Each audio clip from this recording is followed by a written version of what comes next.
Merci de nous rejoindre sur Ici Beyrouth et bienvenue sur Ici Écho. Le président du Parlement libanais Nabih Berri a appelé lundi le Parlement à tenir une session le 14 juillet pour élire un nouveau président. Le Liban est aux prises avec un vide présidentiel depuis la fin du mandat de Michel Aoun en octobre 2022. L'annonce est intervenue alors que le courant patriotique libre et des partis d'opposition ont officiellement déclaré le soutien au candidat présidentiel Jihad Azour après des semaines de négociations. Il affrontera Slimane Frangieh, soutenu par le puissant bloc pro-Hezbollah. D'autre part, le Premier ministre libanais sortant Najib Mikati a affirmé que le vice-gouverneur de la Banque du Liban, Wassim Mansouri, se prépare à assumer les responsabilités du gouverneur de la Banque centrale, Riyad Salemi, dont le mandat arrive à terme fin juillet. En l'absence d'un président de la République et alors que le gouvernement sortant est chargé d'expédier les affaires courantes, l'exécutif ne peut pas nommer de nouveau gouverneur à la tête de la BDL, même si certains politiciens affirment le contraire. Il faut bien avouer, la structure institutionnelle du Liban, construite autour du confessionnalisme, a plus que jamais montré ses limites lors de ces 3 dernières années de crise, ce qui montre bien l'importance des voix qui appellent à remettre en question le système, la gouvernance et l'importance de réformer les institutions pour éviter que le pays implose, mais aussi pour qu'il soit mieux géré.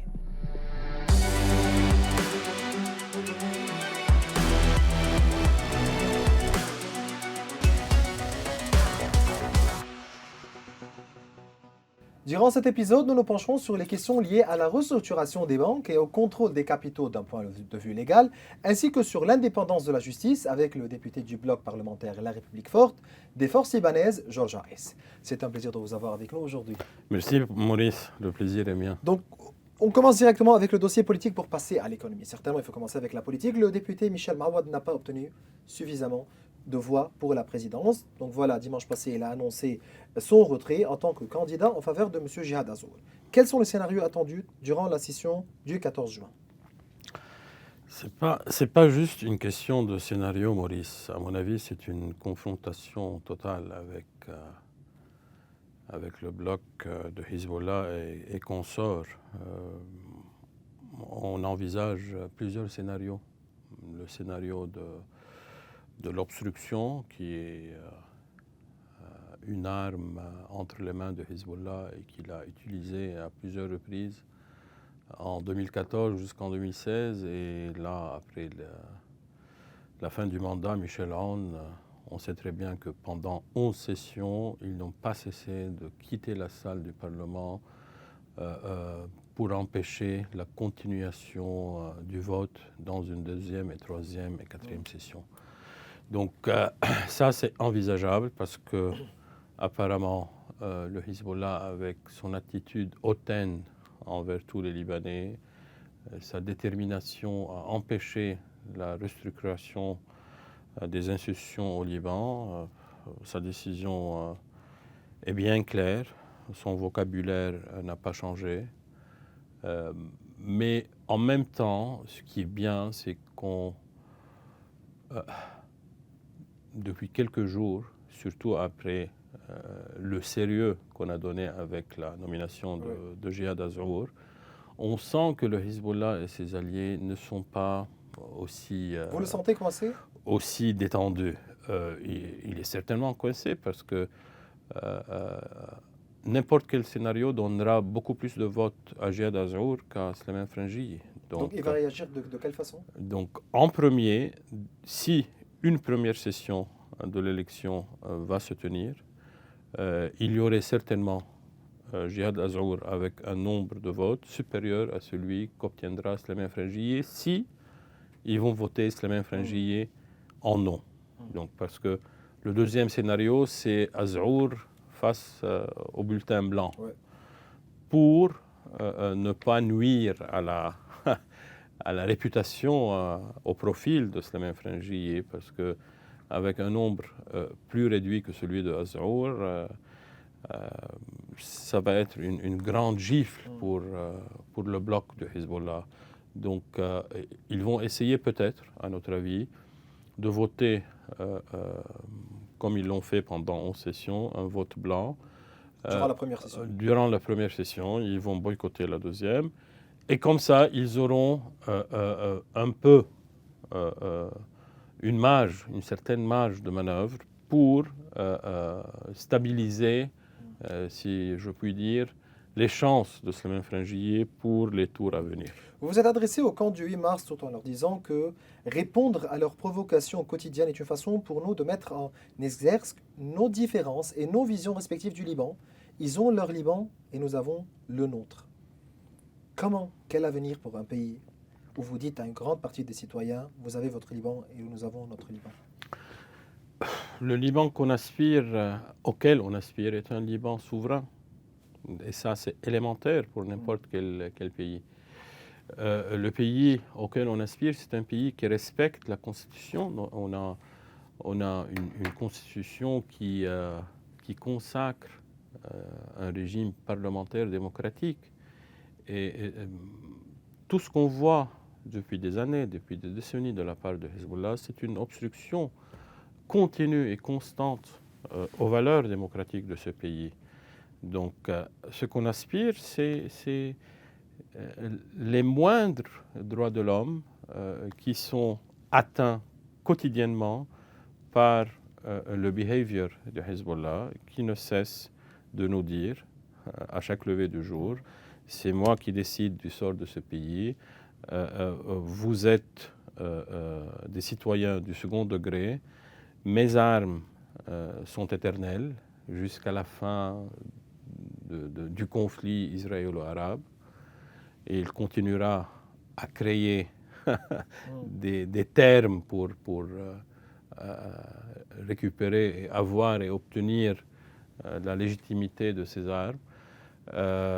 On a des îlots sécuritaires au Liban dans lesquels n'importe quelle force de sécurité intérieure, armée libanaise, ne sont pas présents, ne peuvent pas exercer leur autorité, leur pouvoir.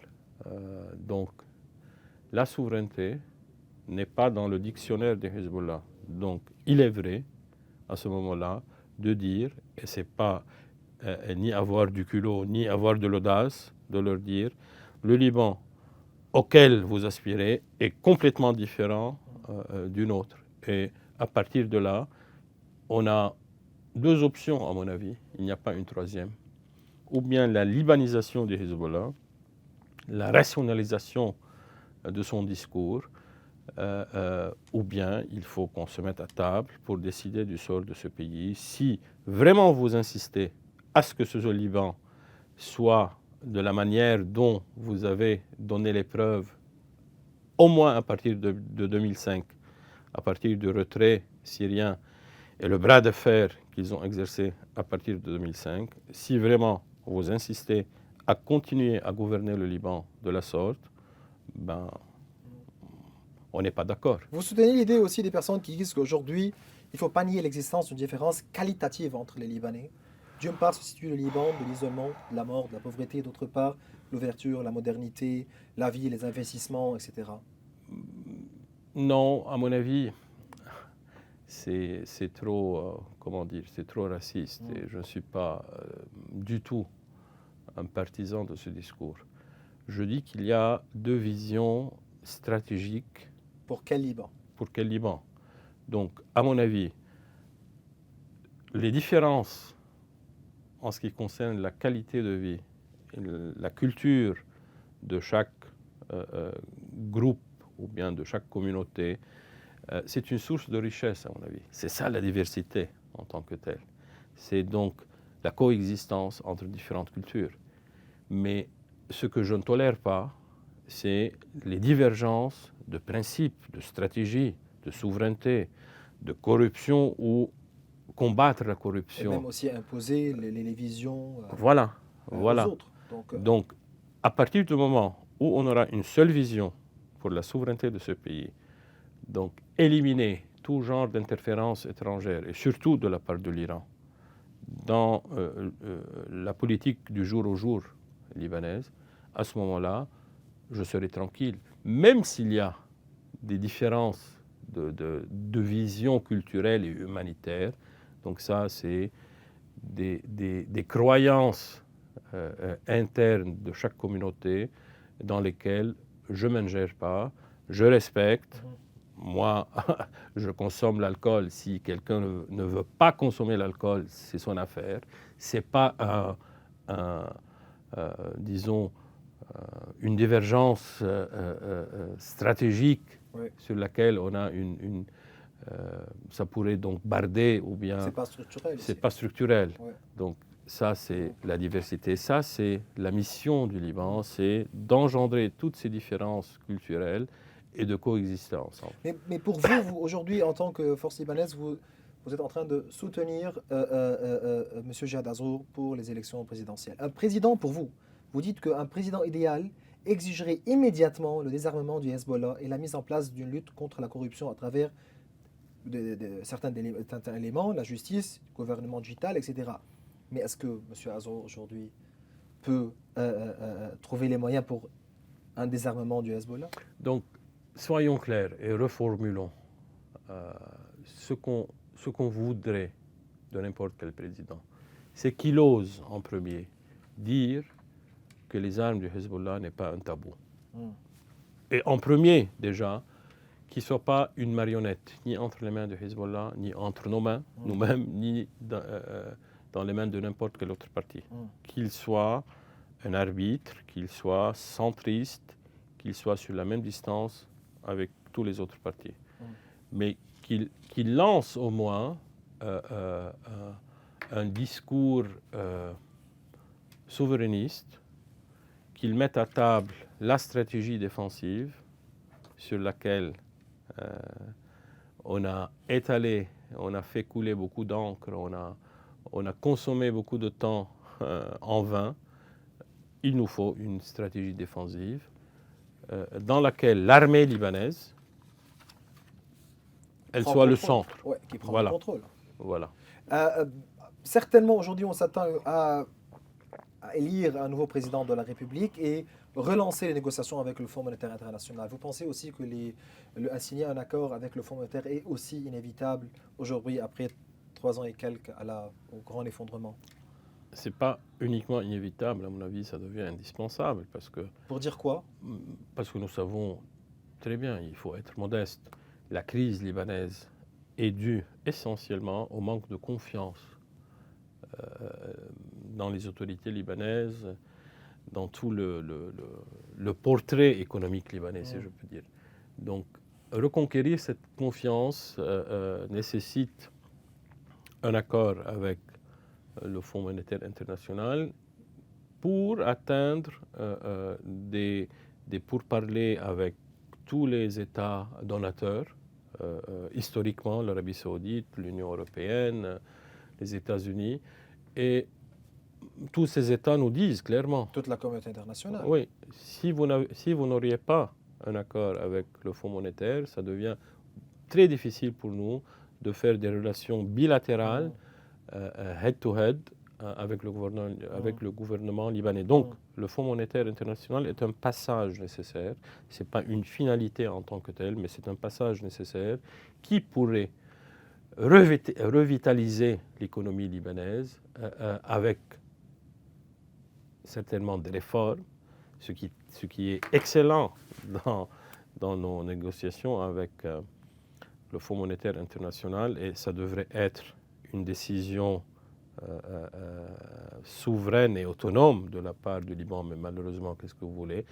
Le Fonds monétaire, exactement, il nous indique les prior actions, donc les structurations nécessaires, les réformes nécessaires pour le secteur public, pour la justice, pour le secret bancaire, pour le budget. Donc,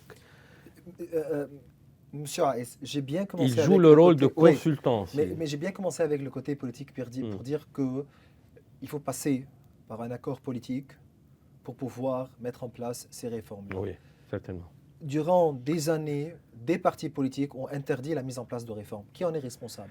On sait très bien aujourd'hui qu'il faut des réformes au niveau de l'électricité, de la contrebande, des évasions fiscales, mais qui interdit et qui a interdit la mise en place de ces réformes?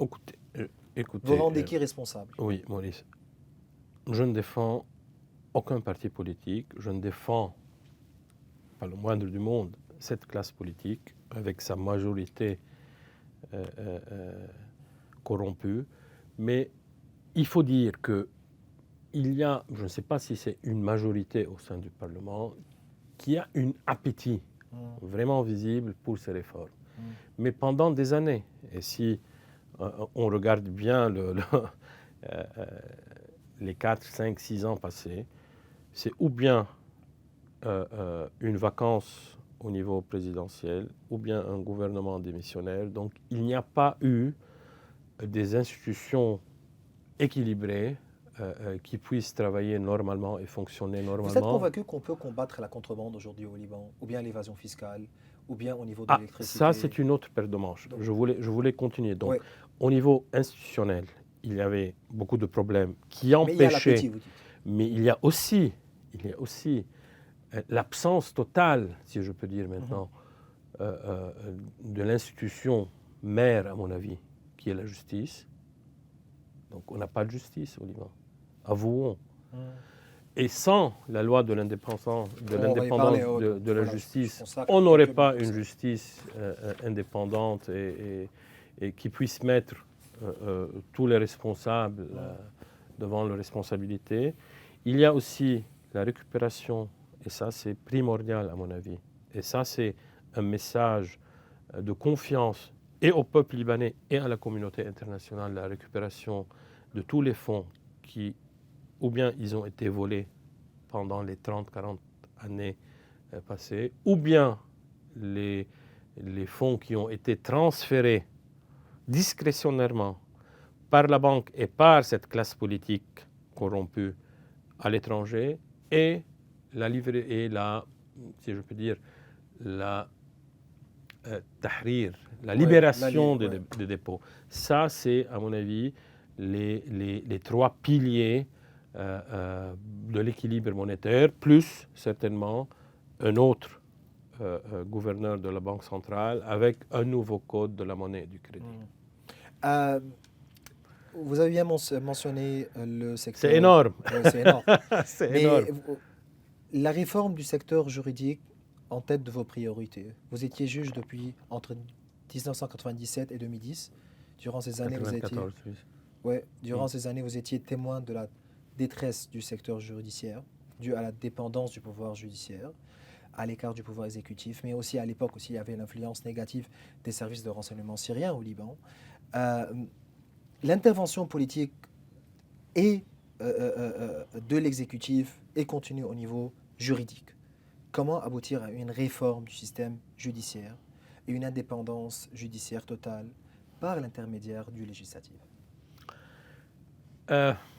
J'ai témoigné à la détresse du secteur judiciaire, oui, c'est bien ça, c'est bien dit. Mais à comparer la justice d'aujourd'hui avec la justice des années 90, paradoxalement, on est maintenant dans un état lamentable et à mon époque, à l'époque des années 90 et 2000, il faut dire que c'était le paradis. Même si les Syriens étaient là, même s'il y avait une interférence brutale de la part des services de renseignement, mais c'était une lutte contre un étranger. Donc il y avait cette passion de dire non à cette occupation. Mais je me suis rendu compte en 2010 qu'il n'y a plus les Syriens. C'est devenu des Libanais, des dirigeants libanais. On a désigné un ministre de la Justice des nôtres. Et avec ça, il n'y a pas eu cette amélioration vraiment claire. Donc, j'ai démissionné. Je suis rentré au Liban en 2018. Et très tôt, après mon élection, j'avais eu l'honneur de présenter, d'être un des 9 signataires de la proposition de loi pour l'indépendance de la justice. J'ai été membre de la sous-commission qui a révisé ce texte. On a collaboré pendant des heures et des sessions pendant 1 an et demi, 2 ans avec le barreau de Beyrouth, le barreau de Tripoli, le Haut Conseil de la magistrature, le ministère de la Justice et Madame Marie-Claude Najem, Madame la ministre à l'époque, donc avec le club des juges, donc avec tous les partenaires. Et on a pu aboutir, je ne peux pas dire à la version idéale à 100%, mais à la version à 90% révolutionnaire et qui pourrait... Donc le mieux qui peut être fait. Oui, si elle pourrait être promulguée. Donc, ce qui manque, c'est vraiment des accessoires et des bijoux, mais l'essentiel, donc l'essence de l'indépendance de la justice, elle est dans notre position, dans notre proposition, et qui est basée sur deux grands principes. L'élection par les juges eux-mêmes des membres du Haut Conseil de la magistrature, ce qui n'est pas le cas aujourd'hui. Donc, c'est l'interférence de l'exécutif dans la désignation des membres du Haut Conseil de la magistrature, ce qui rend une osmose vraiment très toxique au corps de la justice. Et le deuxième pilier, c'est la non-nécessité d'un décret signé par le ministre de la Justice et par le président de la République et le chef du cabinet pour rendre les désignations exécutoires. Donc, elles pourraient être exécutoires dès la décision du Haut Conseil de la magistrature. Quel impact positif d'une telle loi au niveau économique, au niveau social, au niveau de la relance, au niveau des réformes? Elle a un impact sur tout ce que vous venez de mentionner. Donc, le premier facteur sur lequel n'importe quel investisseur étranger insistera à savoir tout le schéma existant au Liban, c'est effectivement le fonctionnement de la justice, l'expédition de la justice, au bout de quel moment il pourrait avoir un jugement exécutoire, l'indépendance des juges, la non-discrimination entre un national et un étranger. Donc, tous ces facteurs sont des facteurs élémentaires pour l'essor de l'économie, pour avoir des investissements étrangers. Ça, ce sont les bases. Mais monsieur, est-ce qu'on est responsable de la situation actuelle, de tout ce qui se passe aujourd'hui au niveau judiciaire? C'est tout ce qui s'est passé avec le procureur général de Madame Rada Aoun, ou bien du mandat du général Michel Aoun, ou bien essentiellement des juges eux-mêmes, du système? Des juges eux-mêmes. À mon avis, oui, ils sont responsables. Ils sont les premiers responsables. Donc, peut-être c'est la première fois que je fais cet aveu, mais après une réflexion... Vous me dites c'est les juges? C'est les juges. C'est le mandat de Michel Aoun? Ou bien c'est les juges qui en sont responsables? C'est les juges eux-mêmes. C'est une majorité? Malheureusement, il s'avère que la majorité des juges, actuellement, ou bien sont de bons juges, mais qui désespèrent, parce qu'ils sont payés d'une façon aussi... Et un juge qui est en état de désespoir est un juge qui n'est pas fonctionnel ni opérationnel. Il ne peut en aucun cas être un juge productif. Il y a des juges corrompus, mais là, clairement corrompus, dans tout le sens du mot. Et il y a les juges qui veulent à tout prix faire plaisir aux partis politiques. Comme ce qui s'est passé avec la procureure générale du Mont-Liban, Rada Aoun. Par exemple. Toutes ces décisions étaient à fin politique. Qui a une affinité, une affiliation affichée avec un parti politique et qui a tout fait pour plaire à ce parti politique, pour défendre ses intérêts politiques et non pas juridiques, et qui a mis fin à une carrière qui pourrait être une des meilleures carrières. Parce que ce n'est pas un juge, Rada Aoun n'est pas un juge qui n'est pas savant, qui n'est pas assidu. C'était un juge vraiment de qualité, mais à un moment donné, qu'est-ce que tu veux? Donc, elle s'est mise dans un camp politique complètement pour défendre ses intérêts, ouvertement, publiquement, sur Twitter, n'importe où. Et vous soutenez les décisions qui ont été prises au niveau de Mme Rada Aoun pour mettre fin à sa carrière? Tant qu'il y a un recours, Maurice, je respecte en tant que juge qu'ex-juge. Je respecte donc la confidentialité de cette procédure qui est toujours en cours, qui n'a pas été... Donc, elle a fait un appel devant le Haut Conseil disciplinaire qui est présidé par le président Sohail Aboud. Et il faut attendre. Juste pour finir avec l'histoire judiciaire. Mais elle n'est pas la seule. Ouais. Elle n'est pas la seule. Ça, c'est une remarque qu'il faut donner. Peut-être elle était la plus turbulente, la plus agitée, mais elle n'est pas la seule à être aussi affiliée et d'une façon vraiment nocive au corps judiciaire, affiliée à un parti politique. Pour finir avec l'histoire des réformes judiciaires, est-ce que les réformes doivent être, ou bien doivent être au niveau, il faut les mettre au niveau du système ou bien du secteur? Des deux. Il faut attendre que M. Berry, il faut attendre en premier les élections présidentielles parce que nous, vous savez, on a pris une décision qui est irréversible.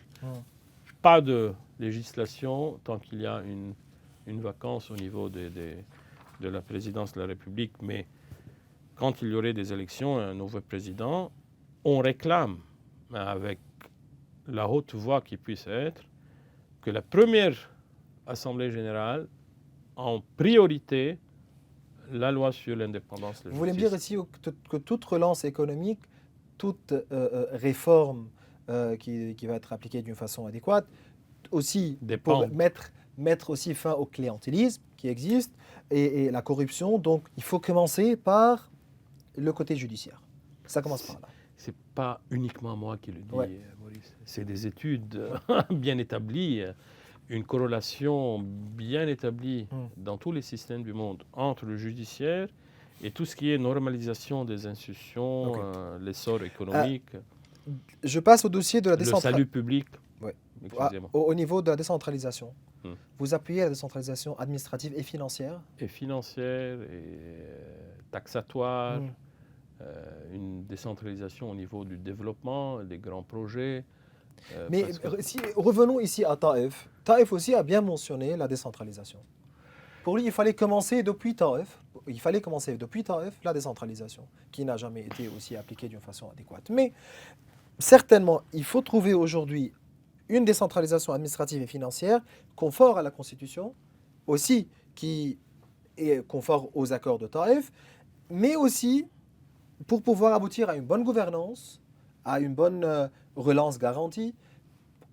Pourquoi il faut commencer par cette décentralisation pour pouvoir accéder à cette relance ou bien appliquer les réformes d'une façon qui est correcte? Au moins pour deux raisons, Maurice. La première raison, c'est que ça a été une partie de l'accord entre Libanais en 1989.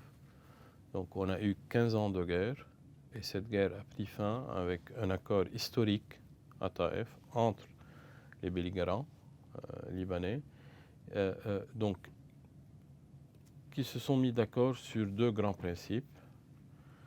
La délégation d'une partie des prérogatives présidentielles de l'époque au Conseil des ministres réunis, donc qui représente aux yeux des parlementaires de Taïf l'entente nationale. Et d'autre part, la parité définitive et éternelle, si je peux dire, entre musulmans et chrétiens du Liban.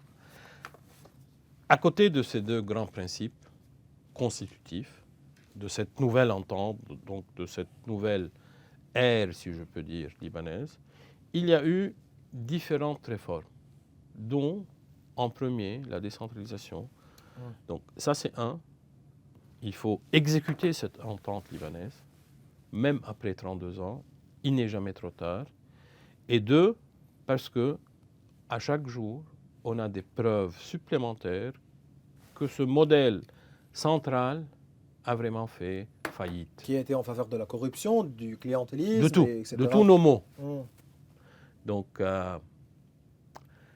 dans notre agenda, c'est une priorité en tant que bloc parlementaire. Il y a dans les tiroirs du Parlement une loi assez bonne qu'il faut remettre en question aussi. Qui a été élaboré dans le temps par le ministre Ziad Baroud à l'époque du président Slimane. Donc on a deux choix, ou bien recommencer à zéro, ou bien reprendre ce projet de loi et l'ajuster de façon qu'il y ait vraiment, à mon avis, et je le dis très haut, une décentralisation poussée. Dire décentralisation élargie, c'est décentralisation administrative et financière? Financière surtout, parce que dans tous les modèles qu'on a... Mais vous êtes accusé de fédéralisme ici. On a fait un benchmark. Il n'y a pas, c'est une foutaise, dire que uniquement la décentralisation elle est administrative uniquement. C'est plus de complexité administrative, de créer un nouveau modèle avec donc un majlis qada supplémentaire qui compliquerait davantage les affaires administratives. C'est essentiellement financier pour permettre effectivement, pour permettre aux collectivités territoriales de retenir une part des recettes que les gens et les citoyens et les redevables payent pour les dépenser dans des projets locaux. Pour les personnes qui sont anti-décentralisation, ils vous accusent tout en disant que voilà... Parce qu'ils ne payent pas leurs impôts. Vous êtes en train d'utiliser la décentralisation pour passer à un État fédéral. Je le dis très haut, parce qu'ils sont trop à l'aise avec le modèle existant maintenant. Parce qu'ils en profitent. Ils ne payent pas leurs impôts et ils profitent des services à nos dépens, aux dépens de tous les citoyens libanais qui payent leurs impôts et qui sont croyants à l'État libanais, à l'État de droit. Donc, qu'ils aillent présenter d'autres arguments parce que ceux-là ne méritent pas aucun intérêt. La décentralisation, ce n'est pas le fédéralisme. Et même le fédéralisme, ce n'est pas un tabou. C'est un mode Vous l'appuyez de gouvernement. Vous pensez que c'est une solution pour le Liban? On le dit très haut. On le dit très haut, Maurice. Allons aujourd'hui à la décentralisation financière et administrative. Et si ce modèle ne fonctionne pas, il faut repenser tout le mode de gouvernance au Liban. Si ce mode aura des preuves de succès et les Libanais seront tranquilles à ce nouveau mode de gouvernance, pourquoi pas atteindre le fédéralisme? Ce n'est pas un tabou. On aurait la même monnaie, on aurait les mêmes affaires étrangères et la politique étrangère, on aurait surtout la même armée et la même défense. Monsieur Aïs, est-ce qu'il est temps de remettre en question tout le système libanais, le système confessionnel, la démocratie consensuelle?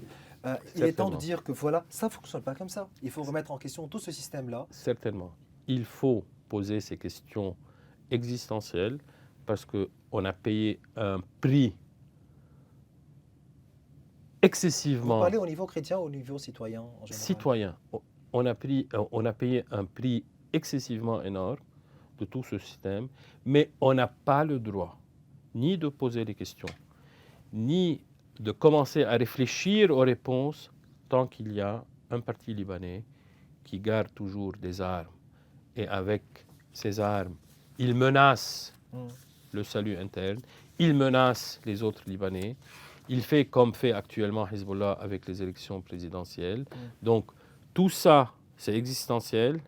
On a l'obligation de réfléchir au salut de notre pays, au bien-être des générations futures, mais en premier, il y a un problème, l'elephant in the room, qui est les armes de Hezbollah. Donc pour vous, mettre en place ces réformes est impossible tant que le Hezbollah est armé. Il est clair. Passons à la gouvernance. Donc pour vous aussi, une relance égale une bonne gouvernance. Gouvernance égale réforme.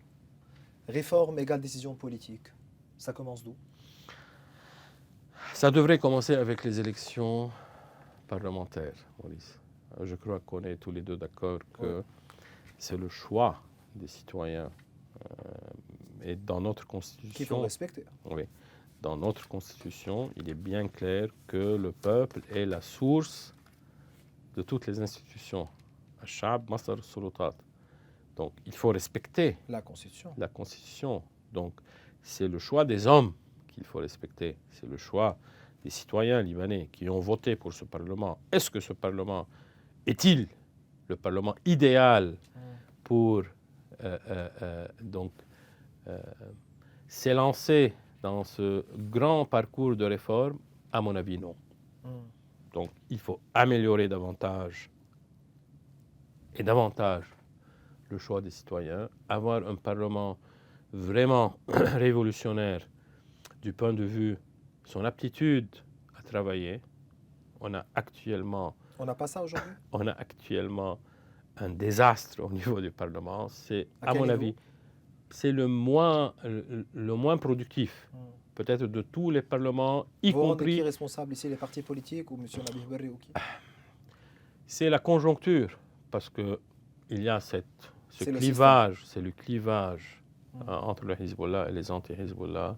C'est les élections présidentielles qui nous empêchent de légiférer, à notre avis, parce que ça, c'est l'interprétation exacte de l'article 75 de la Constitution. Mais il faut faire des réformes, ça devient crucial.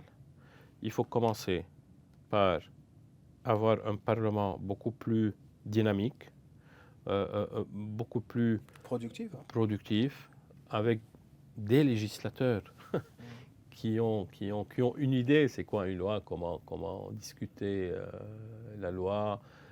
Qui ne sont pas aussi nombreux aujourd'hui. Ils ne sont pas très nombreux et à mon avis, il faut rajeunir ce Parlement. Le mode de législation, c'est un Parlement vraiment vieillissant. Il n'y a pas ni la digitalisation, il n'y a pas... Même pour le mode de vote, comment vous votez dans le Parlement, il n'y a pas des ressources humaines suffisantes, il n'y a pas le clerc. Donc, si vous visitez n'importe quelle assemblée en Europe, vous avez le parlementaire avec des consultants tout autour, des jeunes juristes qui font des recherches, qui lui donnent des réflexions, des études. Donc, on n'a rien.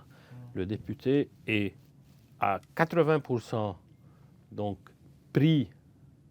totalement pris par des petites affaires de sa région, pour des fins politiques dans sa région. Donc, il consacre 20% au plus grand maximum de son temps à sa mission initiale qui est être un législateur. Donc, il contrôle le gouvernement, il présente et il débat les lois. Donc 20%, ça s'il est un professionnel de la loi. Donc. Passons à la Banque centrale. D'ici quelques semaines, le gouverneur Riyad Salamé va finir son mandat. Vous pensez quel scénario? Aujourd'hui, on sait très bien que M. Wassim Mansouri va prendre les responsabilités du gouverneur, mais après, si on n'a pas de président? L'élection présidentielle. Donc ça, c'est le centre du monde maintenant, qui devrait être le centre du monde chez les Libanais. Vous, en tant que catholique, vous allez accepter qu'un chiite soit à la tête de la Banque centrale pour combien de temps? Écoutez, il y a eu, je ne sais pas, 1 million de Libanais qui ont manifesté ce 17 octobre 2019 et le président n'a pas démissionné. À peine le gouvernement a pu démissionner après notre démission. Oui. Donc, et maintenant, il fallait que Riyad Salamé quitte ses fonctions à la première demande en justice européenne pour blanchiment d'argent. Donc, c'est un crime qui n'est pas jugé, je sais très bien, et qu'il a la présomption de l'innocence, je sais très bien. Mais un gouverneur de la Banque centrale, ça doit donc résonner de confiance et de certitude dans l'intégrité de la personne. Si on a une demande en justice en France, au Luxembourg, en Allemagne, donc il a été bombardé de demandes en justice. Donc cette image a été vraiment... Pour la période maintenant après Salamé? Après Salamé, à mon avis, ce gouvernement-là, donc on avait plusieurs Vous êtes choix. contre que ce gouvernement-là On avait plusieurs Non. choix, Maurice. un gouverneur, certainement. Choix numéro un, qu'on a peut-être à un moment donné accepté, entre guillemets, c'est que ce gouvernement-là puisse désigner Un nouveau gouverneur. un nouveau gouverneur. Mais on a découvert très tôt que ce gouvernement-là, avec la même pratique clientéliste, a fait circuler des noms mais vraiment catastrophiques. Gardez Riyad Salamé. Donc ça, c'était l'option numéro un. Deux, attendre les élections et amener Wassim Mansouri par intérim et que le nouveau président, avec un nouveau gouvernement de mission et de technocrates et de gens intègres, puisse amener un gouverneur à la hauteur donc, des attentes des Libanais d'une part et de la gravité de la crise économique d'autre part. On a opté pour la deuxième option qui est le moindre mal. Vous représentez une majorité chrétienne aussi grande aujourd'hui. Vous devez avoir aussi en tête un profil pour un gouverneur. Quel est votre profil de gouverneur de banque centrale? Et est-ce que vous avez des noms en poche? On a plutôt des profils. Il y a des noms qui ont circulé pendant longtemps. L'ex-ministre, M. Kamil Bousleimen, Vous êtes d'accord? Samir Assaf. Pour moi, certainement, Kamil Bousleimen est un juriste international qui a, à mon avis, un double avantage. Un, son intégrité personnelle, et deux, son expérience. En plus, sa capacité de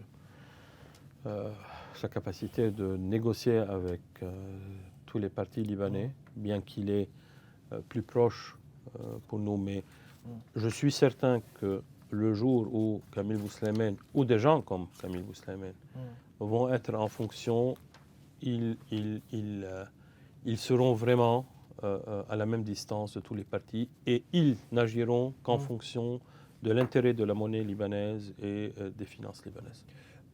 Certainement, vous êtes au courant qu'il y a un projet de loi aujourd'hui en ce qui concerne la restructuration des banques. Est-ce que vous avez eu le temps de voir le Donc, premier draft? ce dossier-là, c'est pas mon domaine au sein du bloc. C'est mes collègues qui sont membres de la commission du budget et des finances, donc M. Hasbani et Mme Ayoub. Mais quelle est l'importance aujourd'hui d'une restructuration du système bancaire du secteur? C'est une nécessité parce que on a, à mon avis, 90. Oui, on dépasse les 80. 80 banques pour un pays aussi petit, avec une population aussi restreinte, ça laisse à désirer. Un. Deux, ils ont eu des pratiques vraiment inacceptables pendant toute cette crise et ils sont responsables. Donc, ils ont une certaine part de la responsabilité. Ce n'est pas uniquement les banques, mais il ne faut jamais, à mon avis, exonérer ces banques d'une part de la responsabilité. Vous étiez juriste, comment répartir les responsabilités? En premier, la classe politique, les gouvernements successifs. Donc, c'est eux qui ont été Donc, les voilà, derniers. dire que Riyad Salamé est le responsable, non, ça c'est faux. C'est pas uniquement, c'est le comptable des corrompus. Ça, c'est la description qui donne. Et qui va rendre responsable ces corrompus? La justice. Quelle? Qu'on pourrait, après la promulgation de la loi, de la nouvelle loi sur l'indépendance de la justice, qui puisse être responsable de tenir en responsabilité, non pas Imaginez-vous un jour uniquement Riyad Salamé, toute la classe politique qui a défilé pendant des années, qui s'est enrichie sans cause, aux dépens et au détriment du peuple libanais, avec des dépôts. Vous pouvez imaginer un jour les personnes que nous tous, on sait très bien, qui sont corrompues. Vous pouvez imaginer un jour qu'une justice serait là pour dire que voilà, vous êtes pour les rendre coupables? Au moins pour récupérer des fonds qui ont été volés par ces bandits. Si je n'imagine pas leur tête derrière dans les prisons, mais au moins. Donc, sous forme de deal, vous voulez dire? Les deals, c'est une disposition de loi dans plusieurs systèmes, dans plusieurs systèmes juridiques donc, qui motivent. Rendez ça. Et vous n'allez pas en prison. Donc, ça, c'est l'interprétation exacte de l'adage libanais. Il faut rêver de l'adage libanais, on peut rêver, voir ça un jour?